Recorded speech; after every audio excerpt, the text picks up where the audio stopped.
Vamos a primero dejarle al profesor que se extienda en torno a sus teorías.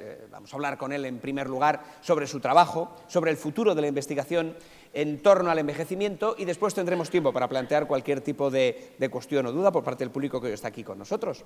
Así que, profesor de Grey, muchas gracias por atendernos. The translation has stopped. ¿Tenemos traducción ya? De acuerdo. Muchas gracias por estar aquí, muchas gracias por acompañarnos en Salamanca.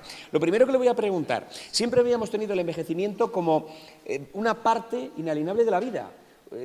Nacíamos, nos desarrollábamos, moríamos, y en ello iba implícito el envejecimiento. ¿Por qué decidió usted atacar el envejecimiento? Curarlo, nadie se lo había planteado hasta entonces. People use the word natural in a very misleading way. Of course, aging is natural, but tuberculosis is natural. Bueno, pero hay muchas cosas que damos por sentado en la vida. La tuberculosis también es natural y no la queremos aceptar. But we have chosen to develop ways to live better, longer, more safely, with greater health. And this is just the next step in doing Es el siguiente paso. ¿Cómo pretende usted? Lleva muchos años investigando en torno al envejecimiento. ¿Cómo se puede atacar? ¿Cómo se puede frenar? ¿De qué manera? Conozcamos algo con respecto a las terapias que está usted investigando en el Centro SENS. Well, I will give the long answer in a few moments. Bueno, pues But the short answer voy a dar primero una is respuesta corta y luego la larga. the ability La to respuesta develop corta new technologies, es new que ahora medicines podemos desarrollar nuevas tecnologías y medicinas que puedan reparar los daños que sufre el cuerpo. Le vamos a permitir a continuación que haga su exposición y después plantearemos las dudas. ¿Okay? Adelante. Okay, thank you.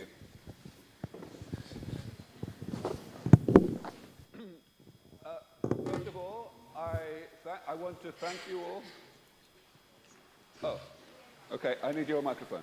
Okay. Okay. First of all, let En me primer thank you lugar, all for coming along. les doy las gracias por asistir aquí. Estoy contentísimo de ver a tanta gente que haya venido para oír lo que tengo que decir. Y les pido disculpas de que no puedo, porque no puedo hablar nada de español, así que voy a tener que dar mi charla en inglés, pero tenemos intérpretes profesionales excelentes que están en la cabina y gracias a las cuales van a poder entender todo lo que voy a decir.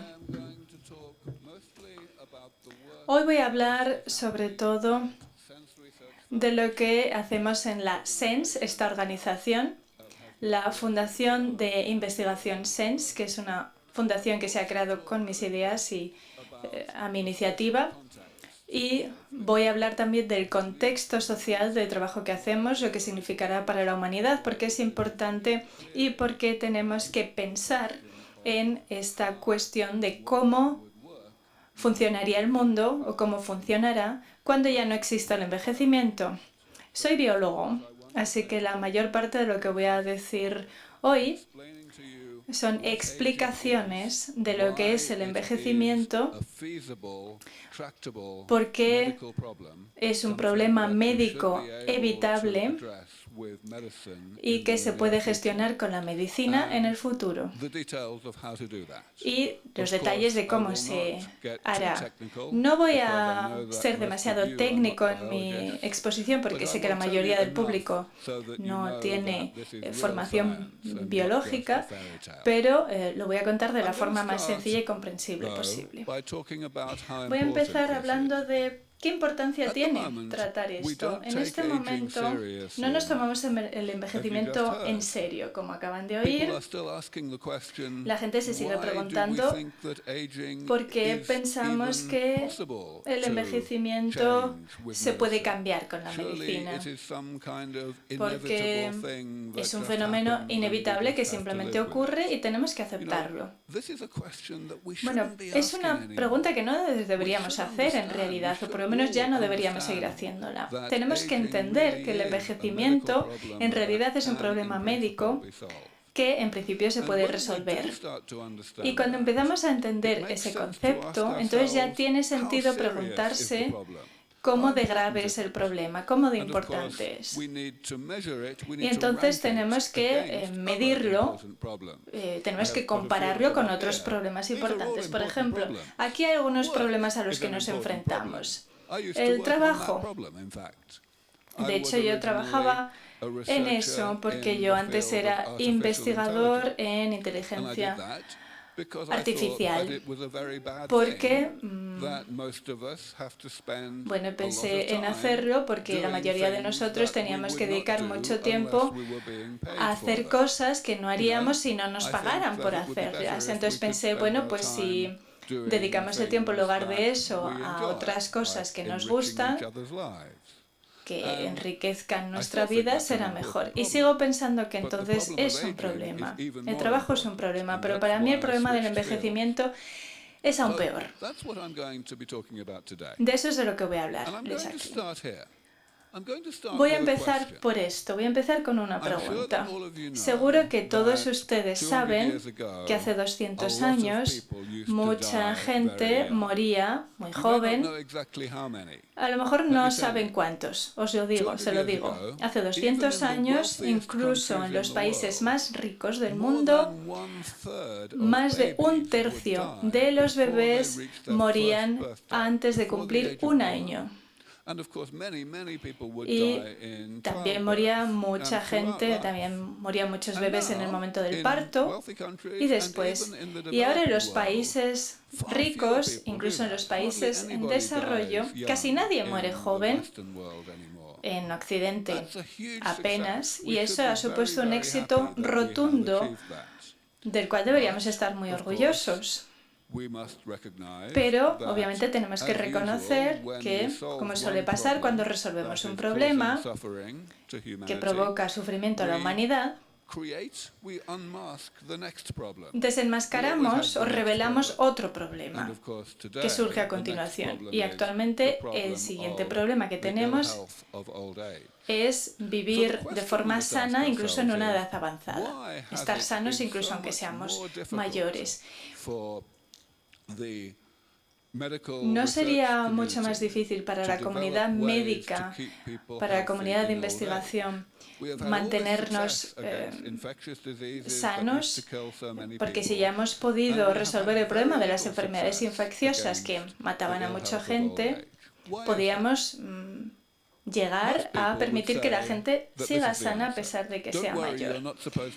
Y si no es imposible, al menos sí que sería posible retrasarlo. Esto es todo lo que causa el envejecimiento. No se preocupen por leerlo, son muchísimas cosas. Y todas estas más o menos aparecen al mismo tiempo, interactúan entre sí, exacerban unas enfermedades a otras. Y es complicado. La mayoría de la gente diría que el motivo por el que la medicina no ha podido mantenernos sanos en una edad avanzada es por la complejidad, que es enorme, es sobrecogedora. Y eso forma parte de la respuesta. Parte de la respuesta, insisto, pero no es la respuesta exacta. Voy a empezar con la respuesta de verdad y voy a empezar aquí. Esta es la respuesta que daría la mayor parte de la gente a otra pregunta diferente. En este caso, la pregunta es, ¿de qué forma nos ponemos enfermos? ¿Cuál es la taxonomía, la clasificación de la enfermedad? Mucha gente diría, pues hay enfermedades infecciosas, contagiosas, la primera columna, después están las enfermedades congénitas.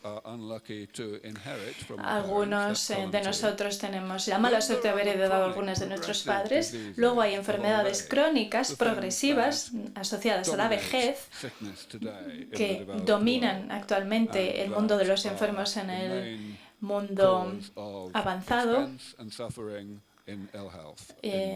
y que aumentan el sufrimiento en la vejez en el mundo avanzado. Pero también habría gente que diría que hay una cuarta categoría, que es el envejecimiento en sí.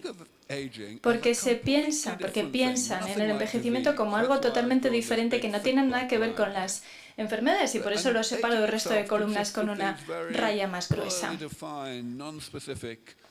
Parece que es un fenómeno no específico como la fragilidad o la sarcopenia, la pérdida de músculo, la inmunosenescencia, que reduce la eficacia del sistema inmunitario. Entonces hay gente que piensa que el envejecimiento está fuera de todo lo demás, que no tiene nada que ver con la familia de enfermedades que sufrimos. Y está como fuera de los límites de la medicina. Y eso es un gran error. Voy a explicar por qué. Vamos a empezar con esto. Esto es un resumen de lo que acabo de decir. Hay gente que se piensa que el envejecimiento es un proceso natural inevitable, que no es como las enfermedades, que sí se pueden evitar. Es un concepto totalmente diferente. Pero si pensamos qué es exactamente el envejecimiento, la mayoría de la gente diría, pues una desgracia, no se entiende lo que es. Pero es mentira, sí que se entiende lo que es el envejecimiento. Lo primero que quiero explicar sobre el envejecimiento es que no es específico de los organismos vivos. Mucha gente piensa en ello como si fuera la conciencia, como un fenómeno que solo existe como resultado de la extrema complejidad y la sofisticación que caracterizan a los organismos vivos. Pero no es cierto. El envejecimiento es exactamente lo mismo en los organismos vivos que en los inertes, en los coches, en los aviones. El envejecimiento es una consecuencia de la física, no de la biología. Es la acumulación de daños autoinfligidos que el cuerpo genera para sí mismo a lo largo de la vida. Incluso empiezan a generarse antes de que nazcamos, como resultado de un funcionamiento normal. Pero podría haber dicho exactamente lo mismo de un coche. Un coche acumula óxido a lo largo de su vida, como consecuencia de su funcionamiento normal. Y la última frase también se puede aplicar tanto a los cuerpos como a los coches. El cuerpo está hecho para tolerar cierta cantidad de daños sin que le ocurra nada grave o que afecte a su rendimiento, pero solo hasta cierto límite. A partir de cierto límite, cuando hay demasiados daños, el cuerpo ya no funciona bien porque se ha envejecido demasiado. ¿Y por qué digo que esto es importante para entender toda esta teoría? Porque nos ayuda a entender lo que podemos hacer para solucionar el envejecimiento. Si utilizamos terminología biológica, podemos definir el envejecimiento en 3 palabras. Metabolismo, que es el término que utilizan los biólogos para cubrir absolutamente todo lo que hace el cuerpo para mantenernos vivos todos los días. El metabolismo puede crear daños a lo largo de la vida y luego cuando hay demasiado daño al final de la vida el cuerpo no funciona demasiado bien y surgen las patologías. Y he puesto estas flechas para indicar que el objetivo de la medicina contra el que no vivamos sanos en la vejez es que se puede romper, están así como más estrechas al final porque indico que se puede romper esa cadena de acontecimientos que lleva a lo siguiente. ¿Y cómo lo podemos hacer? Podemos empezar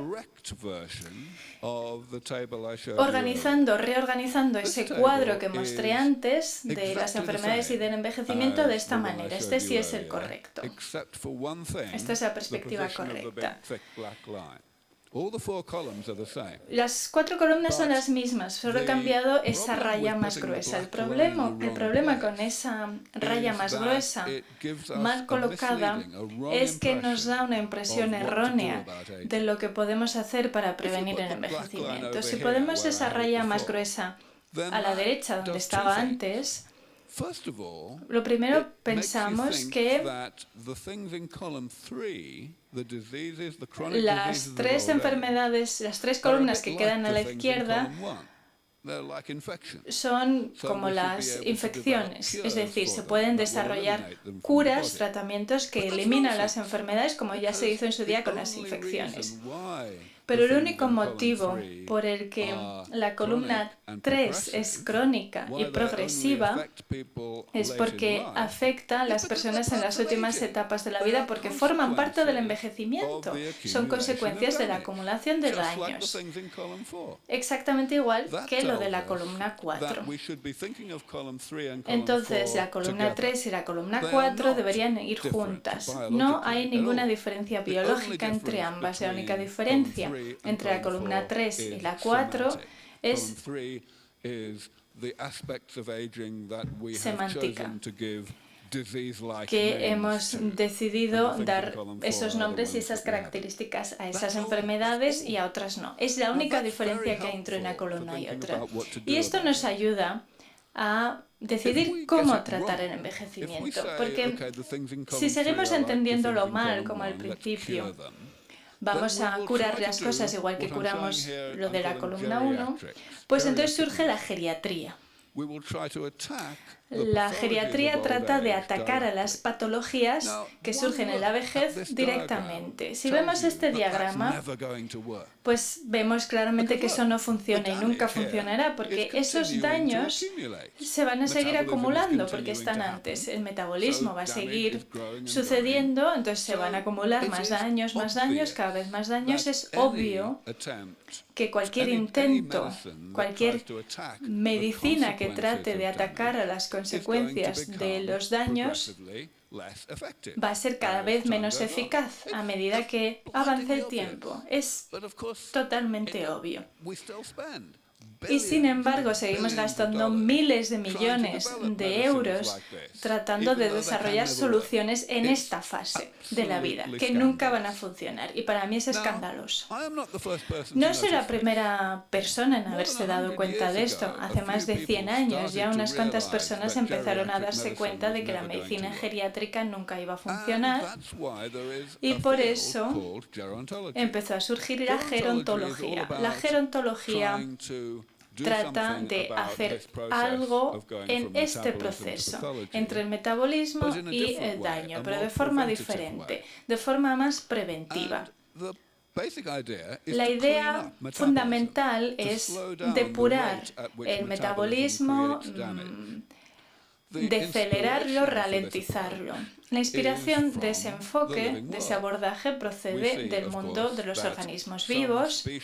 Hay especies que ya envejecen más lentamente que otras porque generan daños más lentamente, y eso es fantástico. Así que la idea sería que si estudiamos la diferencia entre esas especies y otras, o las diferencias entre individuos de la misma especie, y si lo entendemos francamente bien, realmente bien, por qué algunas especies envejecen más lentamente que otras, a lo mejor podemos trasladar eso a una terapia, a un tratamiento.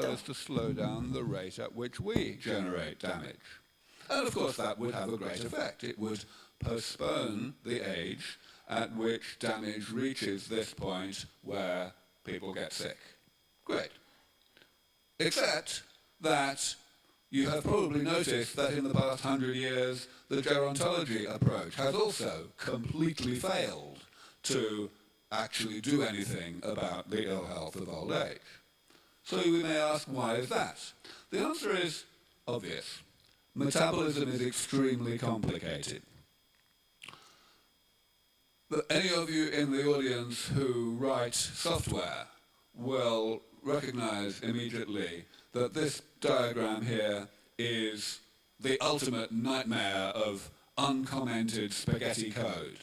There is no way in hell that we are ever going to be able to tweak this system so that it doesn't do the thing we don't want it to do, the creation of damage, without at the same time having unintended consequences that stop it from doing the things we need it to do to keep us alive.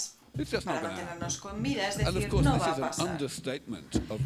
Por supuesto, esto es una manera simplista de ver el problema, porque lo que les estoy mostrando aquí es un diagrama simplificado de lo que sí sabemos hasta el momento de cómo funciona el cuerpo humano. Lo principal es que esto es únicamente lo que sabemos. Todo biólogo que se precie nos dirá que lo que sabemos sobre cómo funciona el cuerpo es una fracción minúscula comparado con lo que no sabemos sobre cómo funciona. Incluso ignorando lo que ignoramos que sabemos, no va a pasar simplemente. Bien, pues todo esto es muy triste, pero si me quedara solamente aquí, no estaría hablando ante ustedes. Entonces, ¿dónde está el truco? ¿Dónde está la respuesta? Pues bien, parece ser que hay un tercer enfoque. Nuestro objetivo último es actuar entre el metabolismo, el daño y la patología, y lo podemos hacer desglosando el proceso a la derecha, que es lo que hace la geriatría o que ha hecho de manera poco exitosa, o podemos desglosar el proceso de la izquierda, lo que ha hecho la gerontología también de manera poco exitosa hasta el momento. Pero existe un tercer enfoque que implica no hacer nada de esto que les he dicho. Esta pobre señora de la audiencia no puede apagar el móvil, lo siento, la verdad es que siento que no puede hacerlo. Lo que podemos hacer es separar los dos procesos, y este es el enfoque que yo propongo, el enfoque del mantenimiento. La idea es reparar el daño. Si pudiéramos eliminar parte de este daño de manera periódica, el daño que se autoinflige el cuerpo, no tendríamos ningún problema. Podríamos dejar que el metabolismo creara el daño al ritmo habitual, es decir, no tenemos que reducir o ralentizar este ritmo al que crea el daño, y tampoco tendremos que cambiar el proceso de la derecha, del daño a la patología. No necesitaremos intervenir en el modo en que el daño crea una patología, porque no dejaremos que el daño llegue a unos límites suficientes como para causar una patología. Separando estos procesos unos de otros, lo que conseguimos es dejar de lado todo lo que ignoramos del proceso de envejecimiento. Es decir, no tenemos por qué entender estos dos procesos porque los estamos separando uno de otro. Y esta es la idea básica, el concepto fundamental de cómo vamos a controlar desde un punto de vista médico el envejecimiento. A continuación me gustaría entrar en detalle, porque en primer lugar me gustaría decirles que es algo de sentido común. Se trata de un enfoque obvio. ¿Por qué? Pues volvamos otra vez a lo que les he dicho de que el envejecimiento es un fenómeno derivado de la física, no de la biología.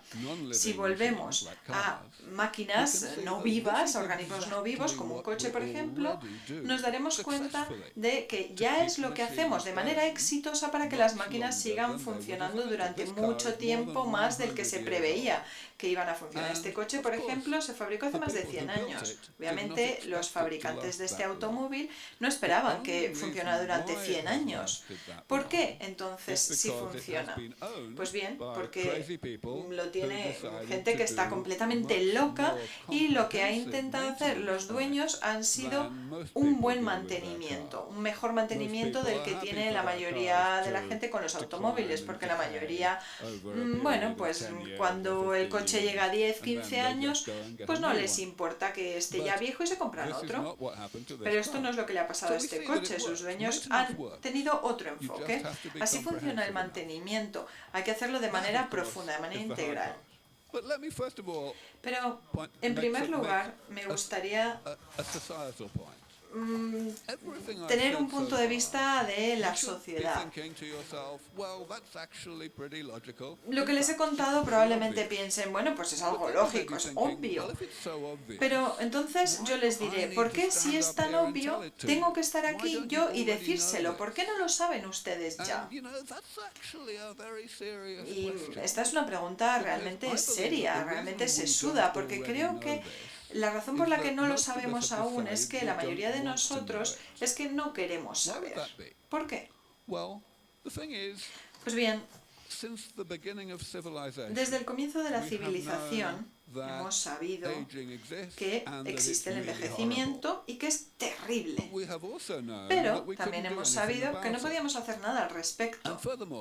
Y además, a menudo hay alguien que nos dice que sí sabe qué hacer contra el envejecimiento y siempre se han equivocado. Y así la humanidad se ha hecho ilusiones y a continuación se le han roto las ilusiones en 1000 pedazos. Y esto no nos gusta, evidentemente, no nos gusta pensar que las cosas van a ir mejor y luego de repente nos desilusionan. Entonces nos mostramos muy reluctantes ante la creencia de que quizás esta vez a lo mejor sí lo conseguimos. Y esa reluctancia, esa reticencia nos hace pensar que no es posible y eso se traduce en que no hacemos nada para que sí se haga posible. En estos momentos hay una gran escasez de financiación, de dinero en este ámbito y eso es lo que nos está ralentizando. Hay mucha gente que fallece o que va a fallecer en el futuro de manera innecesaria porque esta investigación no se está llevando a cabo tan rápido como se podría hacer con la financiación adecuada. Yo sé que esto es algo insultante lo que les voy a decir, pero lo estoy haciendo a propósito. Quiero que ustedes se den cuenta y que sean valientes. Quiero que todo el mundo se dé cuenta, que empiece a hacer algo, que deje de ser tan cobarde. Bien, volvamos a la ciencia. Ya he explicado que el enfoque del mantenimiento es mucho más prometedor que los anteriores enfoques de la geriatría o la gerontología, porque evita y ralentiza y deja de lado también todo lo que no sabemos, todo lo que desconocemos de la biología y de cómo funciona el envejecimiento. Pero no deja de lado todo. Para que el enfoque de mantenimiento funcione, es cierto que no tenemos por qué saber todo sobre cómo crea el metabolismo el daño y tampoco necesitamos saber absolutamente todo sobre cómo se pasa del daño a la patología, pero sí necesitamos saber qué es el daño. Para reparar el daño necesitamos describirlo y a continuación necesitamos descubrir terapias que nos permitan reparar este daño. Y aquí es donde entran los detalles. Las buenas noticias empiezan aquí, y es que podemos describir cuáles son los daños que se acumulan en nuestro cuerpo en tan solo 7 grandes categorías. Podemos desglosar este problema en 7 problemas menores, que lo tengo aquí a la izquierda, en la diapositiva. No voy a entrar en todos en detalle hoy, pero pueden ver que todos ellos están muy bien definidos, son claros, concretos, con fenómenos muy básicos. Por ejemplo, la pérdida celular. ¿Qué es? Pues bien, cuando las células mueren y no se reemplazan automáticamente mediante la división de otras células. Simplemente consiste en esto. Por supuesto, si pasa esto de manera progresiva a lo largo de la vida, el número de las células en el organismo afectado va a disminuir cada vez más. Y llegará un momento en el que no habrá suficientes células para que el organismo haga su trabajo.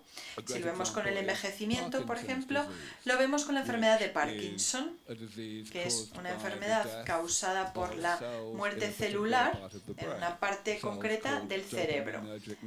Las neuronas dopaminérgicas no se reemplazan de manera automática y todo esto hace que se pierdan células a lo largo del tiempo y en el envejecimiento, cuando las personas son mayores, la mayoría pierden un cuarto de estas neuronas dopaminérgicas comparado con cuando eran jóvenes.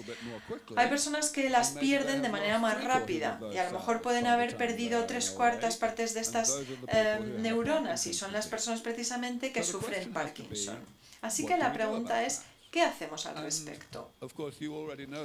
Ya saben la respuesta, todos ustedes, ante la pérdida celular. Todos conocen ya la terapia con células madres, que consiste en la reparación de la pérdida celular. Es decir, preparamos las células de manera artificial en un laboratorio y las llevamos a un estado en el que ya saben lo que tienen que hacer. Las inyectamos en el cuerpo dañado y se dividen y se transforman en reemplazos para esas células que el cuerpo no está reemplazando. Me voy a quitar el auricular porque no oigo bien. Así pues, necesitamos hacer lo mismo para todo el daño que se está causando en el cuerpo. El problema es el siguiente. La mayor parte de los daños que se acumulan en el cuerpo no se entienden tan bien como esta pérdida celular, y el modo para reparar este tipo de daño por ahora no se han estudiado tanto porque no han recibido tanta financiación. La razón por la que existe la Fundación de Investigación SENS, a la que yo me dedico, es que de los tipos de reparación que ven aquí, de estos 7, la mayoría no se están estudiando, o la mayoría no lo estudian en el ámbito científico, y tiene que cambiar esto porque no podemos hacerlo solo nosotros. Voy a darles un detalle concreto. Se trata de un ejemplo de los que vemos aquí en la columna 5, la línea 5. Hablamos de los desperdicios en el exterior interior de la célula. Y lo vamos a hacer del modo siguiente, y es que vamos a añadir enzimas que existen en otras especies, normalmente en las bacterias. Estas otras enzimas pueden dividir este desperdicio de las células que normalmente no podemos nosotros estimular, y se convierten en algo tóxico.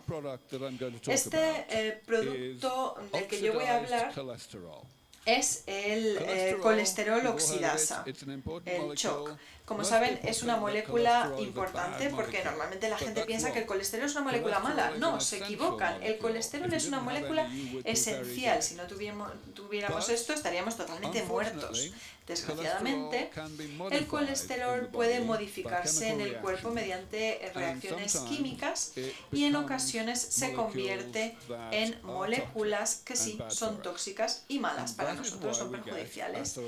Y por ello tenemos arteriosclerosis, que es nada más y nada menos que la acumulación de tejido graso en las arterias del cuerpo, y precisamente por eso sufrimos infartos, problemas cardíacos, y de hecho es la primera causa de muerte en el mundo occidental, y tenemos que arreglarlo. ¿Cómo lo hacemos? Pues consiguiendo que la colesterol oxidasa no sea tóxico. Lo que les muestro en esta imagen es parte de una célula que tiene esta sustancia tóxica, que está envenenada, por así decir, con el colesterol oxidasa.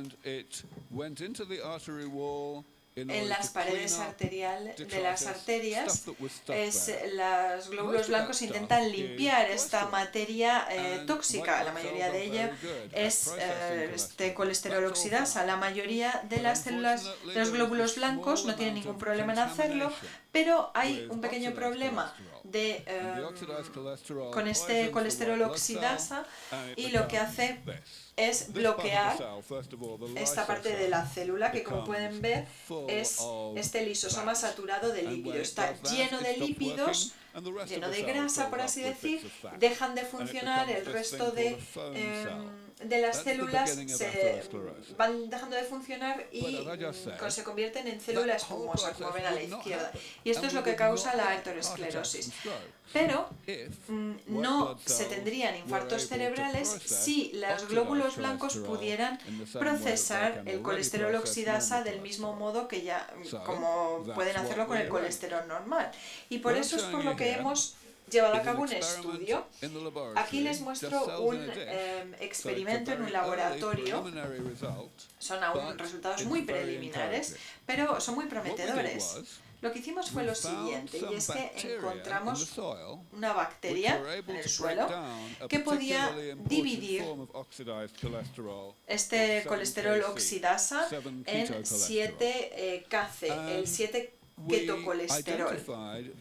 Identificamos las enzimas que esa bacteria tenía y que le permitían dividir este colesterol en 7-CACE.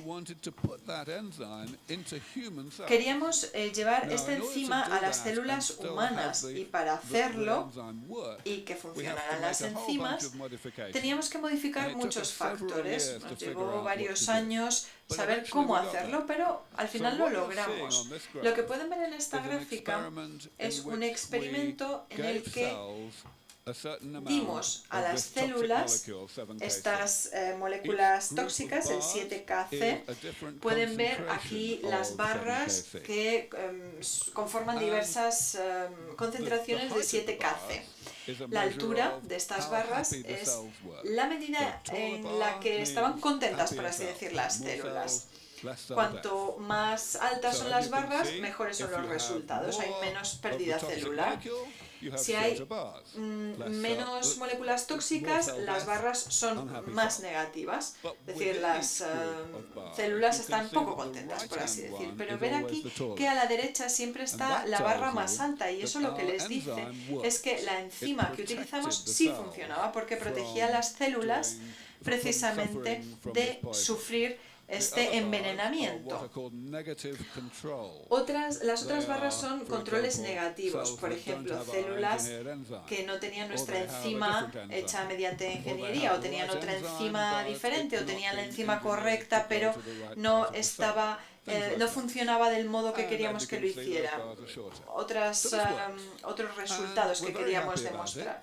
Y estamos muy contentos con los resultados de este estudio, porque es muy prometedor y hay más gente que se está dando cuenta de ello. De hecho, este trabajo se ha ampliado y ahora una empresa, una startup, está trabajando al respecto. Y estamos muy confiados en que realmente este será el resultado, o cuando dé resultados esto va a lograr eliminar este gran problema que mata a tanta gente en el mundo. Me gustaría darles un cierto contexto y voy a responder estas tres preguntas que ven en la imagen. Una de las razones por las que yo dedico mi vida, semana tras semana, día tras día, a estar en la carretera y a contarles tanto, y es que creo en ello, y a lo mejor ustedes piensan, bueno, a lo mejor esta persona nos está contando una milonga, a lo mejor él cree que es cierto, pero no lo es. Hace 10 años, lo cierto es que tuve muchas dificultades para convencer a mis colegas de la ciencia de que este enfoque de mantenimiento era algo realista, pero ya no es así.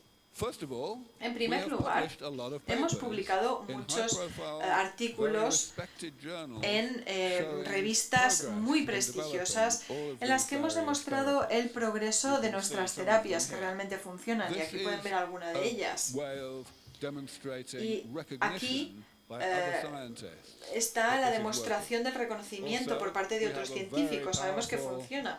Además, también tenemos un consejo asesor científico muy importante, con científicos expertos en diversas áreas en las que trabajamos, y estos nos respaldan todos nuestros estudios.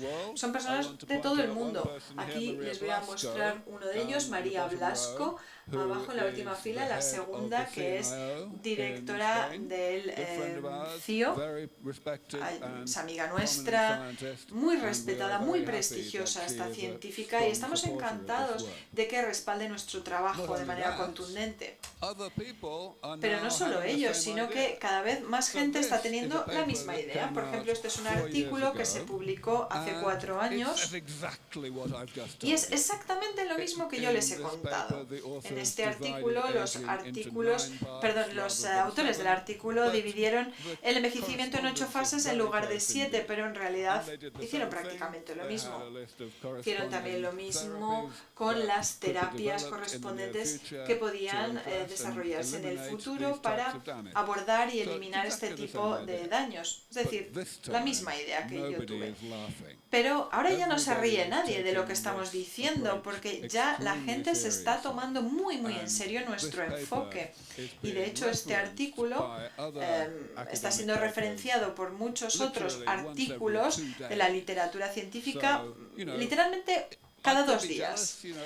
Me podría dar envidia, porque podría molestarme el hecho de que no me hayan dado más reconocimiento a esta idea que tuve yo antes, pero no me importa. En realidad lo que a mí me importa es que en estos momentos ya se trata de una idea ortodoxa, de una idea generalizada. Es decir, ya he respondido a la primera pregunta, y es que no soy solo yo. La segunda pregunta también es importante, y es que, ¿qué consecuencias tiene esto para la longevidad? ¿Cómo me puede afectar esto? Mucha gente me dice, bueno, en realidad lo que importa en la vida es la calidad de la vida, no la cantidad. Es decir, la gente quiere vivir vidas sanas, buenas, no necesariamente quieren vivir durante muchos más años. Y yo tengo que asegurarme hoy de que entiendan que esta es una pregunta incorrecta, porque hoy la gente piensa que la calidad y la cantidad son alternativas o una u otra. ¿Por qué lo pensamos? Pues porque hoy en día, en el mundo actual, es cierto. En cierto modo, porque muchas de las cosas que disfrutamos con las que disfrutamos son malas. Muchos de ustedes seguro que fuman. No es bueno. Estamos reduciendo nuestra vida, pero lo hacen porque les gusta fumar. Así que existe esta competencia entre la calidad y la cantidad, pero si vemos el futuro, pensamos en la medicina en el futuro, tenemos que pensar en todo lo opuesto. La calidad y la cantidad van de la mano. El único modo en que viviremos mucho más tiempo de lo que vivimos hoy en día es si nos aseguramos de que viviremos de manera más sana, que no enfermemos, porque hay un riesgo, siempre va a ser algo arriesgado enfermar. Si usted está enfermo y durante mucho tiempo, probablemente siga enfermo durante mucho tiempo y acabe falleciendo. Así que la longevidad es una consecuencia, un efecto secundario de estar sano. Ya lo he dicho de manera contundente y me gustaría hablar a continuación sobre lo que implica esto.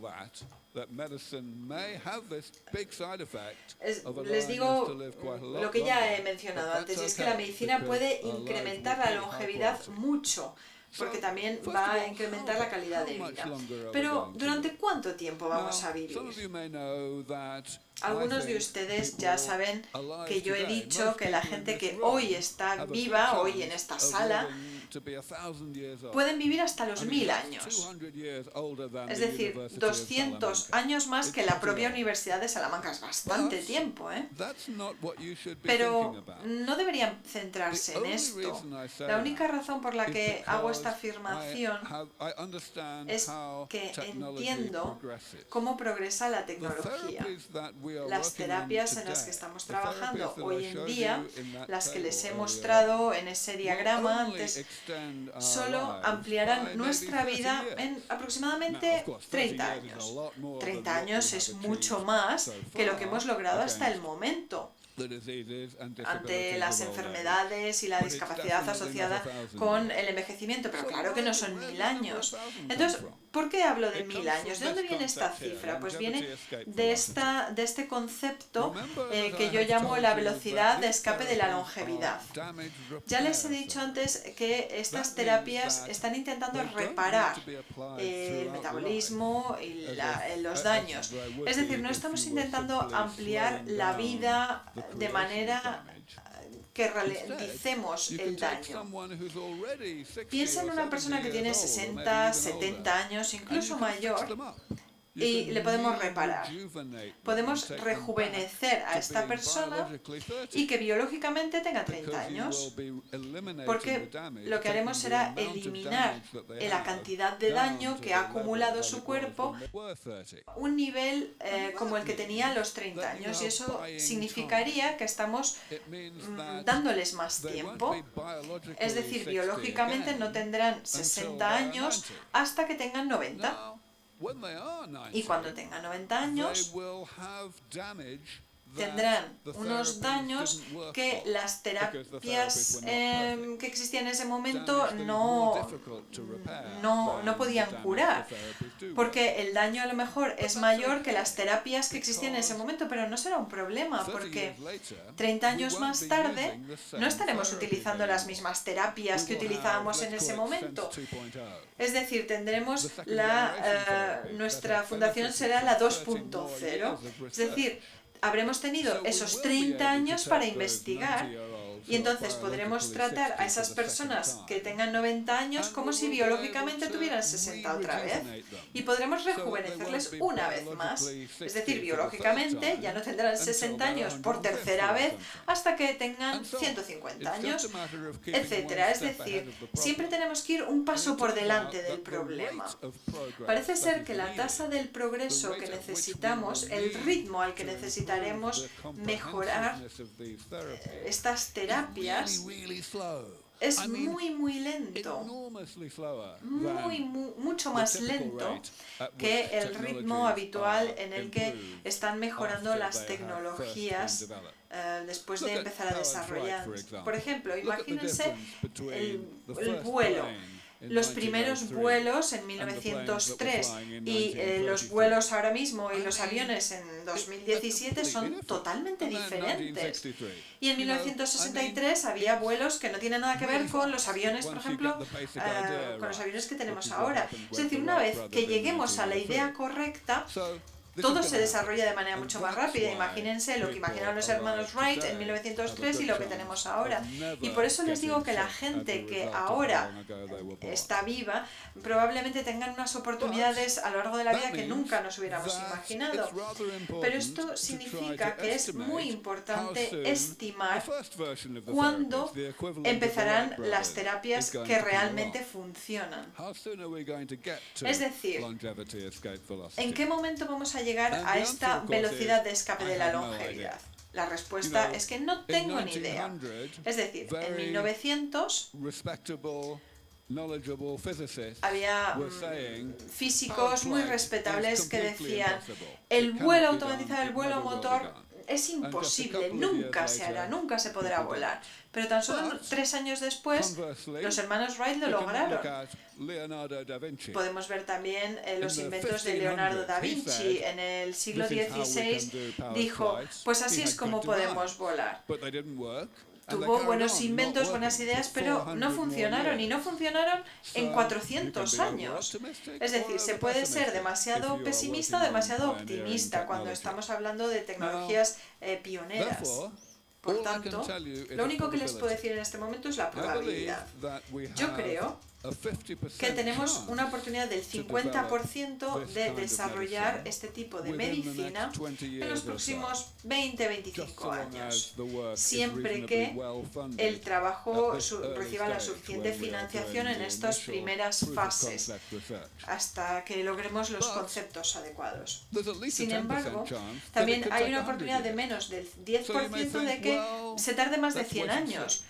Entonces, a lo mejor ustedes pueden decir: bueno, pues esperemos sentados, pero no, con un 50% de posibilidades es perfectamente normal. Podemos incluso, con 5% de oportunidades, le tenemos que dar una oportunidad. Así que intentemos que funcione. Agarrémonos como un clavo ardiendo a ese 50% también. Porque esto logrará que se alivie muchísimo sufrimiento en el mundo. Y por último, mi última pregunta es: ¿la sociedad permitirá que esto ocurra? Y es una pregunta candente, porque en estos momentos la gente le preocupa ¿Y qué vamos a hacer con toda esta gente si realmente vive durante 1000 años? O a lo mejor es solo para los más ricos. O a lo mejor la pregunta es, ay Dios mío, ¿y si los dictadores viven para siempre? O ¿y no nos aburriremos con tantos años? O por ejemplo me preguntan, ¿y cómo vamos a pagar las pensiones, la jubilación de toda esta gente? Y a mí me molesta cuando la gente me pregunta esto una y otra vez.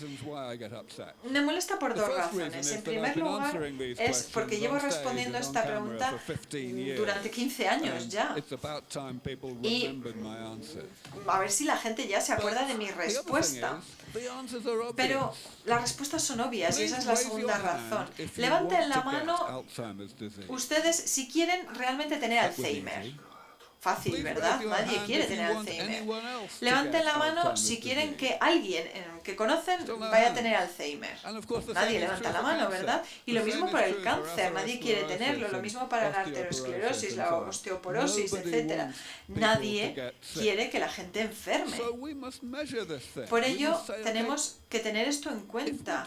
Es decir, si no queremos que la gente enferme, entonces tenemos que reconocer que necesitamos gestionar un mundo y una investigación en el que la gente no enferme. Y sí, es verdad que a lo mejor tengamos otro tipo de problemas creados por resolver los problemas que tenemos hoy en día, pero en primer lugar, a lo mejor no surgen estos problemas. Es decir, el problema de la sobrepoblación. Es ficción, es decir, no creo que vayamos a tener un problema de sobrepoblación, porque las tecnologías que ya estamos desarrollando hoy en día para reducir la contaminación, por ejemplo, energías renovables, los alimentos diferentes o la desalinización, etcétera. Todo esto nos ayudará a tener mucha más gente y tendrá un impacto medioambiental mucho menor. Es decir, hoy en día sí tenemos demasiada gente en el planeta, pero a lo mejor dentro de 50 años no sea este un problema, independientemente de que tengamos o no el envejecimiento. Y podría darles respuestas similares a todas estas preguntas. Pero no deberíamos plantearnos estas preguntas en primer lugar, porque incluso si tuviéramos estos problemas, no serían tan graves, tan malos, como el propio problema del envejecimiento, que es el que estamos resolviendo, tratando de resolver. Es decir, no causarían tanto sufrimiento como el propio problema del envejecimiento hoy en día. E incluso si no están seguros de ello, incluso si piensan, bueno, a lo mejor en el futuro los problemas que creemos serán tan graves que es mejor quedarnos como estamos, incluso si piensan eso, pregúntense lo siguiente. ¿Ustedes realmente tienen derecho a hacer esa decisión, a tomar esa decisión? Yo creo que no. Creo que tenemos más bien la responsabilidad de darles una elección, una oportunidad a los humanos del futuro, en 20 o 30 años, a lo mejor si tengamos estas terapias, si las desarrollamos. Y quizás la sociedad habrá resuelto cómo enfrentarse a estos problemas, o a lo mejor ha decidido que estos problemas no son tan graves. Pero si no iniciamos esta investigación para empezar con estas terapias, nuestros descendientes, las generaciones futuras, no tendrán la oportunidad de utilizarlas siquiera. Es decir, nosotros seremos responsables de condenar a todas esas personas, a la generación futura, a enfrentarse a sufrimiento, a dolor, a la muerte, y creo que es innecesario. Y creo que es totalmente obvio que no tenemos, no deberíamos hacerlo. Deberíamos desarrollar estas terapias. No deberíamos pensar de este modo. Deberíamos pensar de este modo que les enseño aquí. Es decir, un mundo en el que no haya envejecimiento será un mundo mejor para todos. Porque nadie quiere tener Alzheimer. Piénsenlo. Nadie quiere sufrir cáncer, por ejemplo. Las personas mayores, si todavía se sienten jóvenes, si su cuerpo, si su mente funciona, puede contribuir de manera adecuada a la sociedad. Es decir, todos seremos más prósperos, tendremos una sociedad más próspera. La gente no se aburrirá, porque los jóvenes hoy en día no se aburren. Cuando son jóvenes si se aburren, hacen otra cosa. ¿Por qué? Porque pueden, porque tienen la energía, la vitalidad para explorar lo que hay ahí fuera y tener nuevas ideas. Los mayores no lo hacen porque no pueden, no tienen esa oportunidad. Tenemos que cambiarlo. Voy a dejarlo por aquí. Estaré encantado de responderles todas las preguntas que tengan. Me gustaría decirles que pueden leer el libro que yo escribí para acabar con el envejecimiento, se llama. Está escrito para divulgación, para todos los públicos, pero tiene muchísimos datos, eso sí. Lo bueno es que ha sido traducido al español hace un par de años. El fin del envejecimiento se llama Los avances que podrían revertir el envejecimiento humano durante nuestra vida. Está disponible en librerías y también en Amazon y espero que lo lean. Muchas gracias por su atención. Please.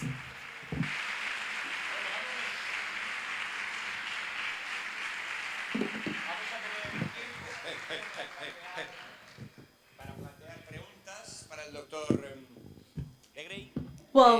Mientras se sienta, yo le voy a plantear también alguna cuestión, pero habrá a disposición de quien quiera plantear alguna pregunta la posibilidad de hacerlo. Yo le quería preguntar al profesor Legray, ya que estamos hablando de algo que puede solucionar tantos problemas, como es acabar con el envejecimiento, como es prolongar la vida humana, ¿por qué cuesta tanto encontrar la financiación adecuada? ¿Por qué, por ejemplo, el sector farmacéutico no se implica más en algo que podría resultar tan beneficioso para la humanidad?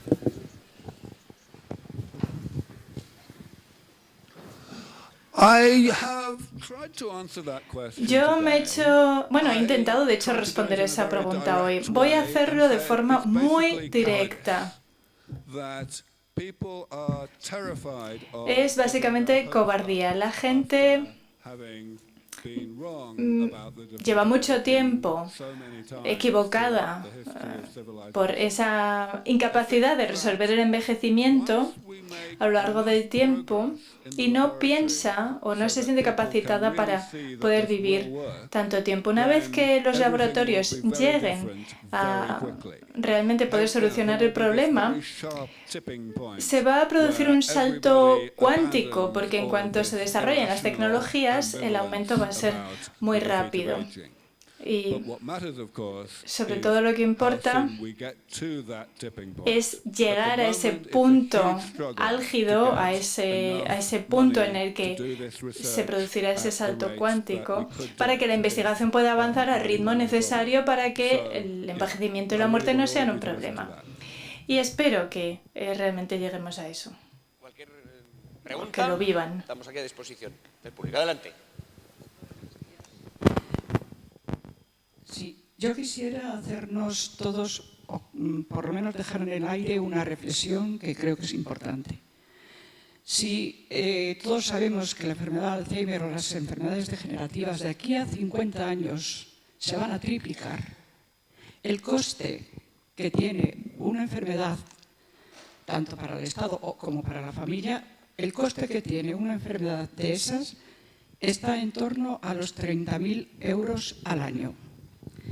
Evidentemente, si multiplicamos la mayoría, o sea, la cantidad de personas afectadas de aquí a 50 años, con eso podríamos mantener perfectamente las pensiones para muchos que podríamos llegar, y a mí me encantaría, por supuesto, a tener los 130 años. Yo creo que es una reflexión que todos tenemos que hacernos. Lo que estamos pagando ahora por este tipo de enfermedades y lo que nos dejaríamos de ahorrar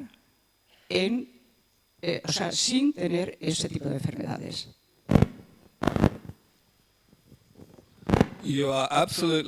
Pues estás en todo lo cierto. Es vital que la gente entienda que si atacamos a esas enfermedades que suceden en la vejez, si las atacamos correctamente, si entendemos que no son enfermedades como las infecciones, sino que son parte del envejecimiento, entonces los ahorros económicos serían astronómicos. Y obviamente evitaríamos el sufrimiento de muchas personas. Muchos de mis colegas han intentado decir lo mismo.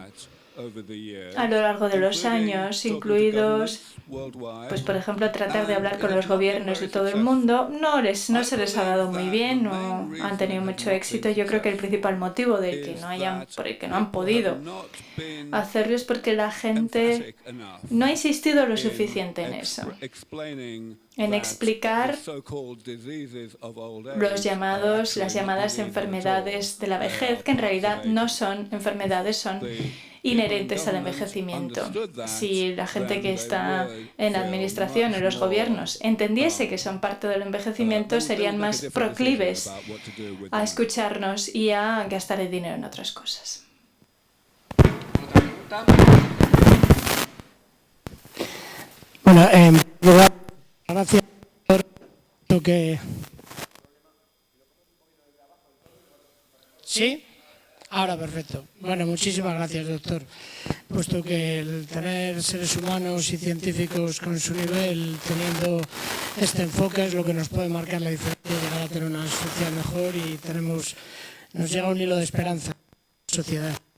Lo que me gustaría es que nos dijera lo que piensa que puede intervenir en lo que es la medicina moderna, en la que verdaderamente se trata las enfermedades, simplemente no se trata de dónde han venido, sino simplemente son los síntomas, simplemente son fármacos que tienen efectos secundarios que destruyen mucho más de lo que verdaderamente solucionan, como puede ser la quimio, etcétera, y que no puede haber otras alternativas de medicina natural, de medicina preventiva, de medicina biológica para verdaderamente solucionar esto. Muchísimas gracias.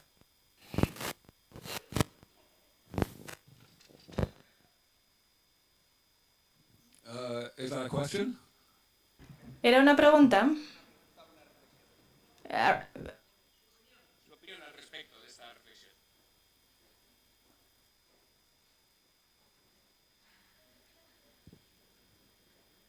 Parece que está de acuerdo.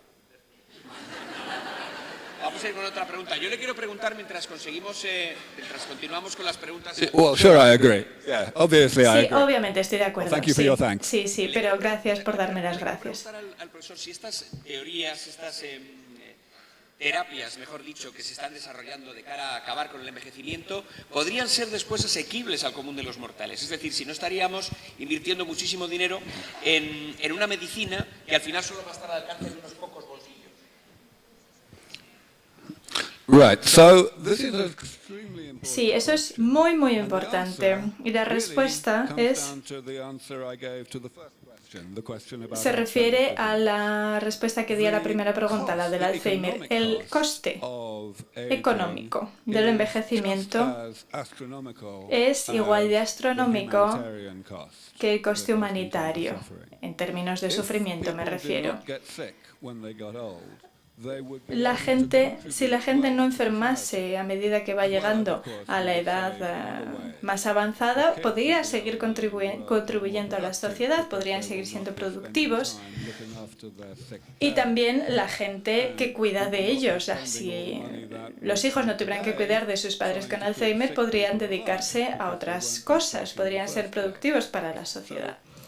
Así que hay muchos mecanismos por los cuales la sociedad, si eliminamos el envejecimiento, sería mucho más próspera. Cuando estas terapias lleguen a ser reales, los gobiernos realmente no van a tener ninguna opción. No pueden seguir ignorando el imperativo humanitario, que es exactamente lo que se tendrían que basar. Si no pueden ignorar ese componente humanitario, luego más tarde se van a encontrar con el componente económico. Así que en la actualidad, la medicina supertecnológica, moderna, dedicada al envejecimiento, está limitada porque muchos tratamientos son muy caros, pero porque la medicina no funciona y por tanto la aritmética económica que acabo de describir no se puede aplicar a ella. Por ejemplo, si queremos buscar un precedente válido para esta lógica que acabo de describir, se pueden fijar en la educación básica, que es algo que, de nuevo, si los niños no reciben educación en un país, ese país va a entrar en bancarrota en 20 años. En Estados Unidos, por ejemplo, que no es un país muy igualitario y no les gustan los impuestos, aún así la educación básica es gratis para todo el mundo, o sea que imagínense. Hola, ¿se me oye? Sí. Buenos días, muchas gracias al doctor de Grey por su conferencia y a la Fundación por invitarnos a esta magnífica exposición. Yo tengo dos preguntas muy breves, además en formato pregunta, no reflexión. La primera de ellas es si en su equipo de trabajo, en su fundación, en su centro de investigación, en su equipo de investigación hay científicos sociales como demógrafos, sociólogos o de cualquier otro tipo, e incluso filósofos, si existen o no y por qué, sería mi primera pregunta, tanto si existen como si no. Y la segunda, a lo largo de la historia, los avances científicos, todos ellos desde mi punto de vista muy positivos para la humanidad, han tenido malos usos y malos usos muy graves que han generado desigualdad, guerras, contaminación, etc. Y yo le quiero hacer una pregunta muy íntima al doctor de Grey, y es si él ha pensado alguna vez en las consecuencias del mal uso de estos avances científicos, si está dispuesto a soportar esas consecuencias y si tiene pensado alguna medida para que eso no ocurra. Gracias.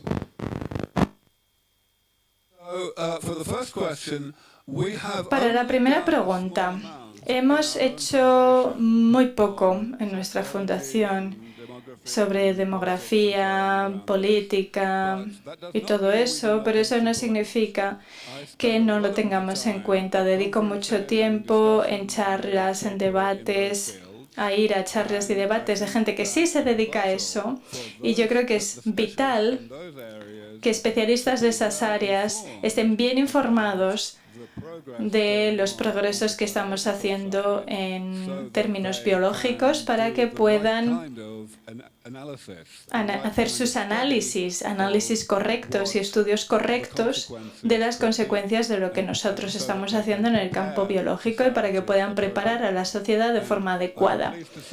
Y estoy muy contento de poder decir que cada vez surgen más esos debates. Así que aunque nosotros no trabajemos directamente en esas áreas, sí que propiciamos que se realice trabajo en esas áreas. Sobre las posibles consecuencias negativas, hay mucha gente que ya se lo ha preguntado, pero nadie ha llegado a pensar qué consecuencias malas pudieran ser realistas si nosotros llevamos a cabo nuestro objetivo. Si podríamos llegar a un momento en que nos arrepintamos de haber desarrollado esta tecnología. El único punto en el cual podría haber esa fricción sería si creáramos una tecnología que permitiera que poca gente pudiera crear un gran daño en poco tiempo. Pero eso no creo que jamás suponga un problema a largo plazo con nuestras tecnologías. A lo mejor puede haber algún problema temporal mientras entendemos cómo usarlas. Por ejemplo, vamos a pensar en la revolución industrial. Pues fue un poco caótica. Mucha gente perdió su trabajo. A mucha gente no le gustaba la revolución industrial, pero hoy en día prácticamente nadie dice que la revolución industrial fue algo negativo.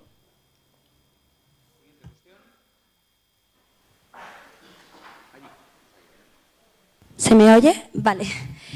Lo primero, muchas gracias por la conferencia que ha dado.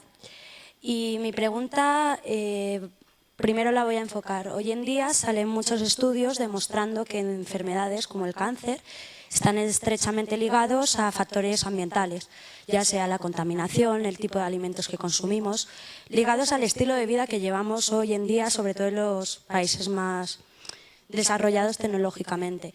Mi pregunta es si todo lo que ha explicado, esa prevención de daños respecto al propio proceso del metabolismo, tiene en cuenta estos factores, sobre todo el tema de la contaminación, porque alteran el organismo propio.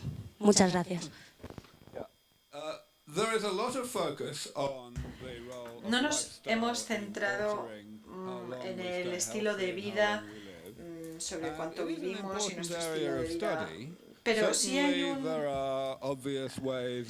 algunos modos en que se puede reducir el nivel de vida. Por ejemplo, obviamente fumar o ser muy obeso, tener una dieta muy poco equilibrada, pero esto es cierto y todos lo sabemos. En lo que sí deberíamos centrarnos es en que las diferencias causadas por estos factores son muy pequeños comparados con lo que hablamos ahora. Es decir, si preguntamos cuáles son las principales razones por las que se acumulan los daños, no es el estilo de vida ni es la contaminación, tan solo desempeñan un papel muy pequeño. Déjenme decirles qué es lo que más contribuye al envejecimiento. ¿Sabéis qué es?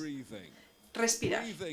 Respirar es realmente malo para nosotros, porque es la principal razón por la que el cuerpo produce estos radicales libres, estas moléculas tóxicas.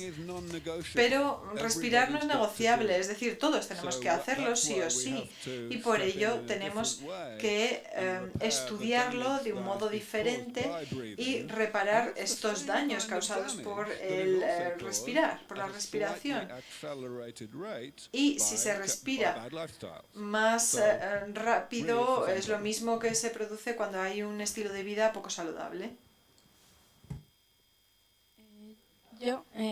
Bueno, buenos días y gracias por la conferencia.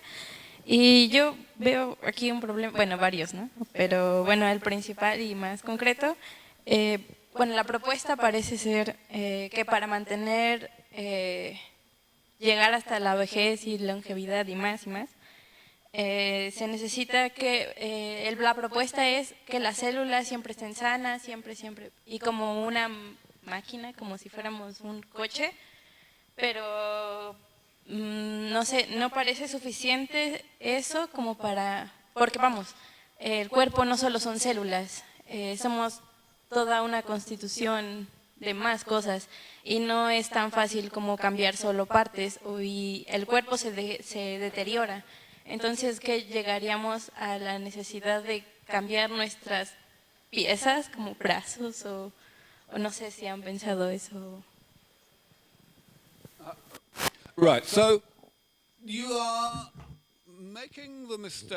Creo que cometí un error en pensar que estos reemplazos y la reparación son cosas diferentes. Los reemplazos y las reparaciones son exactamente lo mismo, pero a escala diferente. Es decir, si se reemplaza, si se cambia el motor del coche, se está reparando el coche, pero si se reemplaza, por ejemplo, una parte del motor, también se está reparando el motor. Es decir, estamos hablando de diferentes escalas, diferentes niveles de reparación. Es decir, por ejemplo, podemos rejuvenecer el hígado reemplazándolo con un trasplante. No es el modo ideal, por supuesto, de hacerlo, porque es muy invasivo este tratamiento. Sería mejor si pudiéramos simplemente reparar este hígado reemplazando algunas células, como por ejemplo un tratamiento de células madre, para reemplazar esas células del hígado que no están sanas. O incluso a nivel subcelular podríamos eliminar algunas moléculas que no queremos, que por ejemplo acumulan sustancias tóxicas. Es cierto en lo que dice de que no somos solo células. También está lo que está entre las células. Y si ven los 7 tipos de daños que les he presentado antes, 2 de ellos se centran específicamente en ese envejecimiento de lo que pasa entre las células. Es decir, sí, tiene razón, no tenemos que simplificar demasiado de qué estamos formados, pero esta clasificación que yo les he mostrado no es una sobre simplificación. Yo he retado a mis colegas a encontrar algún problema con esta clasificación de 7 factores y por ahora no me han respondido, así que estoy bastante seguro de que no es demasiado simplista este enfoque.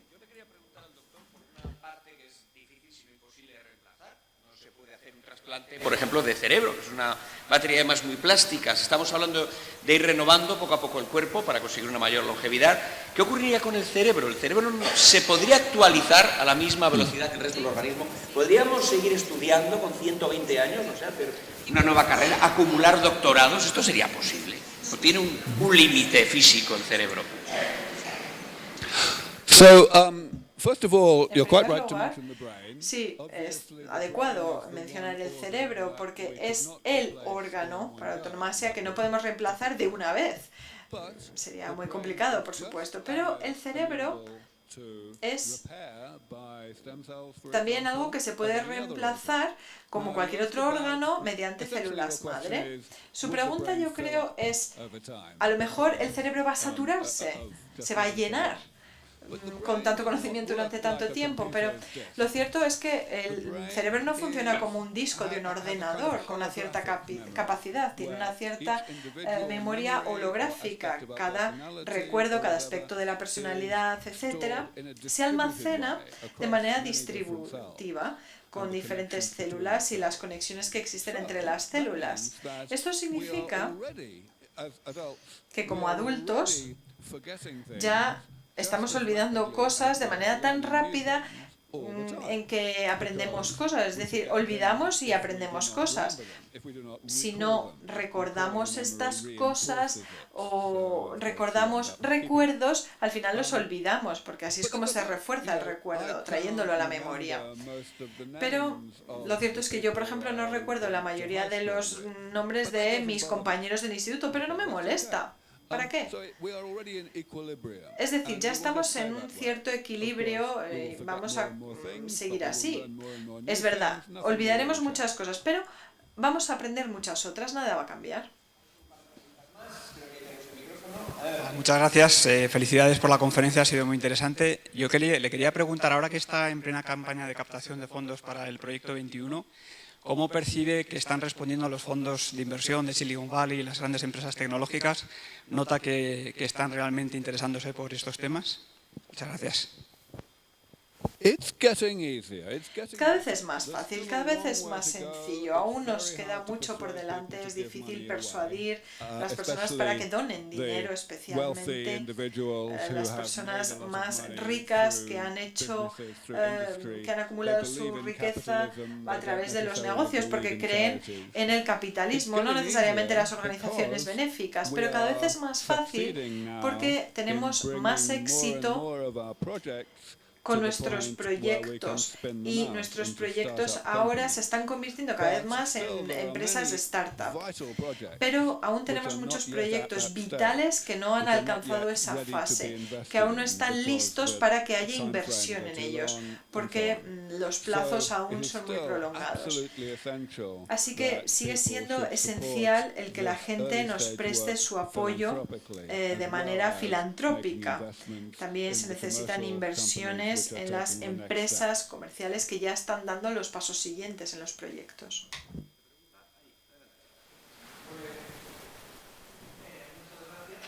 Le agradecemos mucho la conferencia y quería preguntarle qué opinión le merece, porque aunque estamos encantados con este planteamiento que nos ofrece, ¿qué opinión le merece a la mucha distancia que hay si hubiera estaciones intermedias en el sentido de estas pastillas que parece que rejuvenecen las células y también si en su investigación contempla otra estación un poco más alejada que sería la hibernación, es decir, una persona que fallece, que no fallece, sino que se le interrumpe la vida porque su enfermedad no tiene cura o en un accidente de tráfico, si esa posibilidad la ve usted factible cara a poder llegar hacia mayores metas.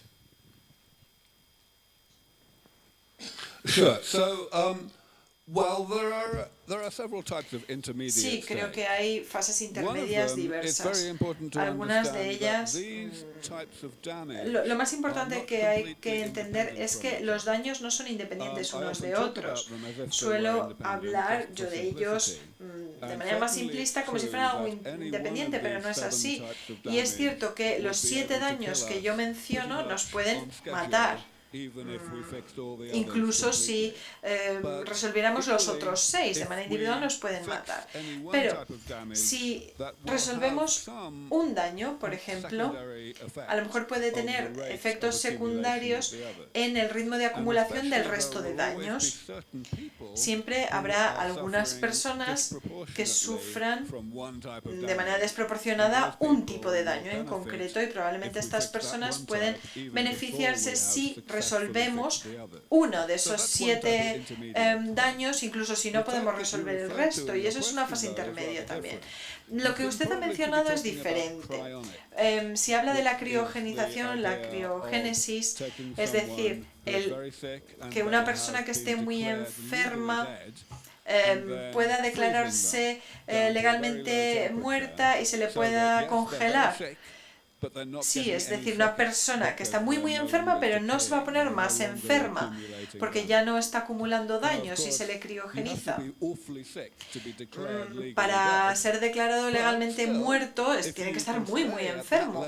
Pero si se pudiera mantener ese nivel de daño en la medicina en el futuro, ¿por qué no? Sí podría resolverlo. Y por eso la medicina ha tenido que cambiar qué significaba la muerte desde un punto de vista legal.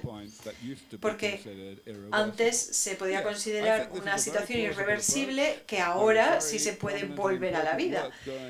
Hay mucho trabajo para mejorar la criogenización o este proceso para poder llevarlo a la práctica en estos momentos. Existe y creo que es realista el pensar que en el futuro próximo pueda ser una realidad. Gracias por la conferencia. Y la pregunta era, digamos, durante el último siglo ha habido un aumento de la esperanza de vida considerable con la tecnología, pero también parece que ha aumentado muchos trastornos psicológicos, como puede ser de estrés, de ansiedad, y que parece que son en parte causados por los cambios que estamos haciendo a nuestra naturaleza y al medio ambiente. Entonces quería preguntarte si has considerado qué implicaciones podría tener no tanto para el bienestar físico, que son evidentes que son positivas, sino para el bienestar psicológico, que una persona viva 1000 años.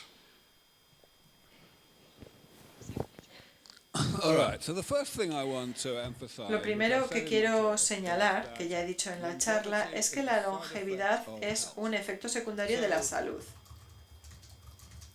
Es decir, imaginemos que sí pasa esto. Pues es un problema que me gustaría tener, porque es un problema mucho más atractivo que el problema de, por ejemplo, sufrir Alzheimer. Pero vayamos incluso más allá. Solo vamos a envejecer un año cada año. Es decir, una persona no va a envejecer hasta los 1000 años durante, por ejemplo, 900 años. Y se puede hacer mucho en 900 años. Así que creo que no es apropiado el preocuparnos cómo será la psicología de una persona que llegue a los 1000 años. Claro que tiene razón en que hay más problemas psicológicos hoy en día de los que solía haber en el pasado. O quizás simplemente estamos prestando más atención a estos problemas psicológicos porque antes a lo mejor nos preocupaban otros problemas más graves como la mortalidad infantil. Pero sí, tienes razón, yo no soy psicólogo, pero estoy encantado de que haya psicólogos que están estudiando todo esto y están intentando resolver el mejor modo de aliviar estos problemas y seguro que van a seguir haciéndolo. Pregunta, ¿quién quiere preguntarnos? ¿Dónde está el micrófono? Tenemos varias cuestiones. Ahí al fondo, adelante. Vamos a ver. Muchas gracias por la traducción que nos ha dicho la señorita. Gracias por la conferencia. Y yo le quería hacer una pregunta que a lo mejor le sorprende a toda la audiencia, pero yo soy una persona mayor, voy a hacer 85 años. Entonces mi pregunta era si en su institución, en su entorno, captan ustedes que la juventud se preocupe por estas cuestiones de la gente mayor, porque cuando la gente es joven, y yo también he sido joven, no nos acordamos de que vamos a llegar a ser viejos. Entonces, ¿qué sucede? Yo le pregunto si ustedes captan de que la juventud o enseñan a la juventud a que se interese por estos problemas que tenemos los viejos y los mayores, para que en un futuro ellos no sufran las consecuencias que nosotros, porque no hemos sabido o porque no nos han enseñado, hemos sufrido y hemos envejecido antes que lo que teníamos que envejecer. Nada más eso. Sí, cada vez más los jóvenes, normalmente, tienes toda la razón, no son muy conscientes del envejecimiento, pero ahora son más conscientes de lo que lo eran antes. Y una ventaja que tienen sobre los viejos es que los jóvenes no han aprendido todavía demasiadas cosas sobre el fracaso. Es decir, no han perdido la capacidad de apuntar alto, de tener ambiciones. Los mayores sí lo han hecho. Entonces, aunque se dan cuenta de que, aunque no piensen mucho en el envejecimiento, aunque no piensen que ahora mismo les puede afectar, sí que lo tienen un poco en mente. No es que piensen que el envejecimiento no es importante, sino que confían demasiado en que el problema estará solucionado antes de que a ellos les afecte. Por ejemplo, saben que gente como yo ya están trabajando en ello, entonces ya confían en que yo haré mis deberes antes de que a ellos les toque lo malo. Lo importante es que los jóvenes se interesen no solamente por su propia salud, sino por la salud de la gente que ya es mayor, que son mayores que ellos, y que a lo mejor no se van a beneficiar de estas terapias a menos que se desarrollen rápidamente. Y al otro lado del espectro tenemos el mismo problema. Pues muchas gracias por hacer la pregunta con 85 años, porque la mayoría de la gente que tiene tu edad no hace la pregunta. La mayoría de la gente que tiene tu edad, en mi experiencia, ya han tirado la toalla. Ya han desistido de vivir sanos, porque piensan, bueno, es que incluso aunque estas terapias sean posibles y se desarrollen, no lo harán a tiempo, no a tiempo para mí. Así que sí que me gustaría que los jóvenes se preocupen también por la gente que ya es mayor ahora, y que las propias personas mayores también tengan en cuenta a los jóvenes o a los que son más jóvenes que ellos, porque la gente que está entre medias, que no es ni joven ni mayor, puede beneficiarse. Esas personas sí que se beneficiarán de estas terapias. Bueno, tenemos que ir acabando, que el doctor de hoy tiene que marchar. ¿Tenemos alguna pregunta allí? Sí, adelante. Sí. Se ve que usted tiene muy bien estructurado todo esto y tiene muy claro que de aquí a un par de años va a poder hacerse. Pero mi pregunta es si también usted se ha planteado si realmente esto es algo que queremos llevar a debate antes de llevarlo a cabo, para saber si realmente queremos hacerlo.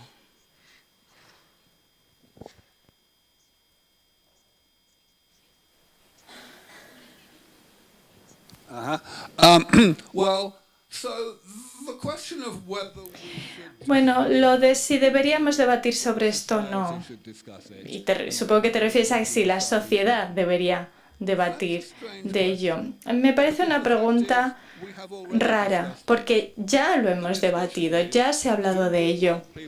De lo que deberíamos hablar más bien es ¿La gente quiere enfermar? La respuesta es claramente no, y se ha demostrado porque se han producido avances médicos para que la gente no enferme, para acabar con el cáncer, o sea que esa respuesta ya es clara. Lo único que no hemos decidido todavía como sociedad es la manera más eficaz para lograr ese objetivo. Podrías decir, bueno, a lo mejor no hemos hablado suficiente de las hipótesis en las que realmente triunfemos, solo hemos hablado de esas hipótesis en las cuales mejoramos un poquito más, prevenimos un poco mejor que ahora. Pero tampoco estoy de acuerdo. Hay gente que me dice eso de vez en cuando y me dice, pues no sé si quiero involucrarme en eso del antienvejecimiento. Lo que realmente quieren decir es que la medicina para la gente mayor solo es buena si no funciona bien. Y que la medicina para la gente mayor, si realmente funciona, va a ser mala. Pero esa gente nunca va a admitir que en realidad eso es lo que piensa. No van a admitir que están de acuerdo con ese punto de vista. Entonces, para responderte, yo creo que ese debate del que hablas ya se ha producido. Un placer contar con su presencia aquí. La verdad es que esto es un debate que va más allá de la medicina, también incluye cuestiones éticas, filosóficas, incluso políticas, que no nos ha dado tiempo a tratar. Le damos las gracias por habernos acompañado por esta interesantísima charla.